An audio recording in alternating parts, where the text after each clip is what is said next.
Good morning, my dear students. Today we are going to discuss introduction to e-content and its tool. Now we are discussed in our previous classes application of audio in e-learning applications, applications of video in e-learning, etc. Now we can see what are the e-content and how to develop e-content. What are the principles that we have to be followed for preparing e-content. See, e-content means digital content. Digital content that can be transmitted over a computer network such as internet. We know e-content is termed as electronic content that include text, images, graphics, animations, audio, and video.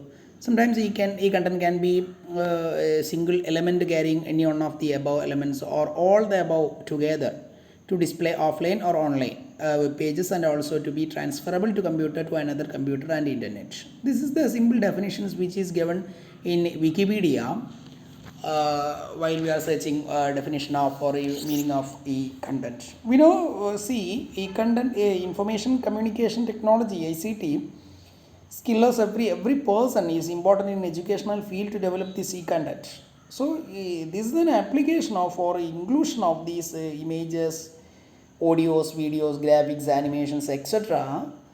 It may be offline or online. Okay, so this is called e-content. It includes all kind of content created and delivered through various electronic media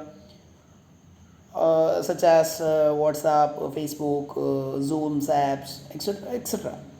E-learning is the expression broadly used to describe instructional content or learning experience delivered or enabled by electronic technologies that we are already discussed in our previous classes. Then see, from the meaning it is very clear that technically we can see e-content can be defined as a digital content that can be transmitted over a computer network such as internet. So we see the important characteristics or features of e-content. First one, that is it is technologically friendly. E-content is technologically so friendly to learner for downloading materials and used to any computer is independently for the purpose of learning process. It's very technologically friendly. People are very technologically aware about the downloading, uploading, etc. and application of this e-content of for e-learning process. The next one, that is learner friendly. This application of e-content in the process of e-learning is learner friendly. That means navigations from one part of the lesson to another part is quite easy as compared with this offline method or textbook method. Suppose you want to search a portion of e-content, it is from it may be PDF or images, whatever maybe. You can use search icon for searching whatever you want to search. Otherwise, we have to take too much time for searching as in the case of textbook. Okay, the next, it is too much learner centric. As we are discussed in our previous classes, this technologically related e-learning or e-content development is learner centric. It is much useful in self-learning also. That is why it is learner centric. The next, it is also teacher friendly. That means e-content is it can be used in various teaching learning methods such as classroom, lecturing to lab or group or etc. So it is called teacher friendly. So we can see that the triangle, that is learner, teacher and content. While we are looking this triangle, e-content is far better than the conventional method of teaching and learning.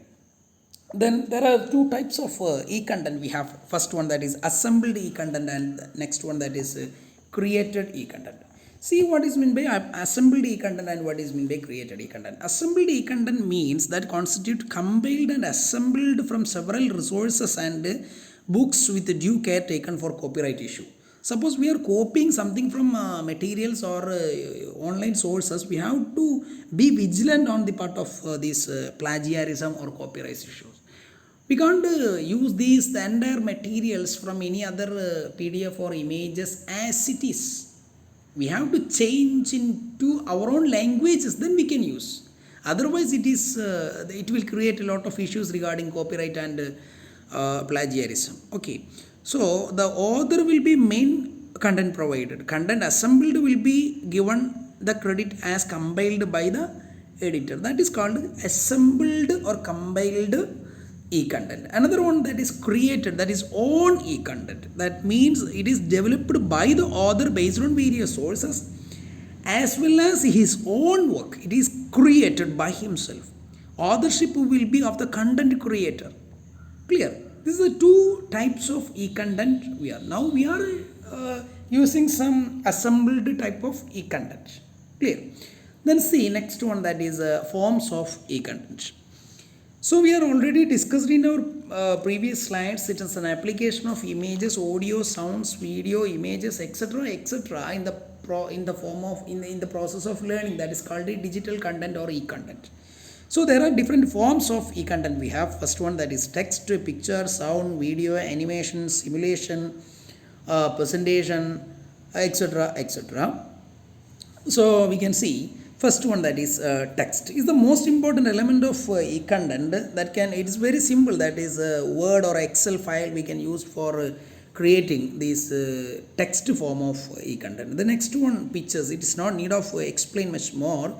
It is pictures are in the form of a BMP file or a GIF file or a JPG file or a PNG file, etc., etc. You know how it is. Pictures can be added in e-learning. The next is sound. It's not need of MP3 files. We have MP4 file. It's a kind of sound file or sound form of e-content. The next videos. We know MPG videos, RM videos, Windows Media videos. That is WMV videos, FLV videos. Like many kinds of or forms of videos we have. These videos can also be developed and compressed in these streaming technologies. Okay, the next animations. We know 3D animation, 2D animation, and different formats we have in animations: FLC videos, SWF videos, GIF videos, etc., etc. The next simulations. We are using different simulation techniques, particularly in the area of physics, chemistry, mathematics for teaching and learning process. Different types of simulation techniques: SWF format, JR format, SWF format, and this kind of animations or simulations which are mainly used by these kind of disciplines. Then the last one, that is presentation techniques. That means it became a standard tool and considered as a good technology learning aids. Most popular format is as we are using in our previous classes, that is PPT, PowerPoint presentation from Microsoft. As per UGC guidelines of e-content development, different categories we have: home, objectives, subject mapping, summaries, etc., etc. So these are all the forms of e-content we have. So as a part of this e-content, we have two more sessions. I will give here as an assignment to complete. After completing this video, you have to prepare application of e-content packages in education. How can be used these e-content in education, and which are the format can be used in education process. And another one, that is types of e-content authoring tool. It's a points mentioned in your syllabi. All of you please complete these two assignments within the stipulated time. Thank you to all. Okay.